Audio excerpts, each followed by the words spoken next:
oceánico, o son do mar. Estamos ao carón de Punta Arminia, o fondo, Torre de Hércules, os pés rocosos da torre, están cheos de peixes. Os agasalláronos con barbos, ruzas, pescadas.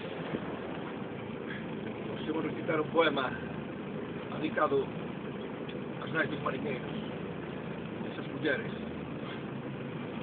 que padecen esa dor no corazón sempre que ven os seus fillos saídos hacia o mar, sempre que se adentran no océano, esa intranquilidade, sobre todo os días de mal tempo.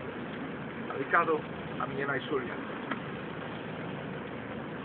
A miña nai é mariñeira, está enrolada na miña alma. Ninguén sabe que traballa no mar, que está pendente da marea, nin que despunta cada día salvas dos seus medos o temporal. A miña nai é mariñeira. Colle os remos, solta as amarras, dá avante, lamenta se está a soñar. Navega connosco dende a terra, arría redes nas madrugadas, salitre, engurroulle as mans. A miña nai é mariñeira. Sinte no vento, os golpes na murada, a proa batida que vai encapillar, o crusir dos cravos nas cavernas, palpita o corazón da súa atalaya, ollo ao océano para vernos chegar.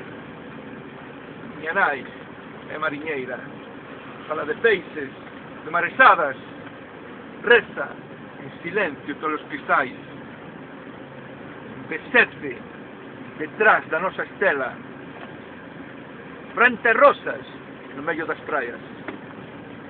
Vive entre dúas vidas, miña nai.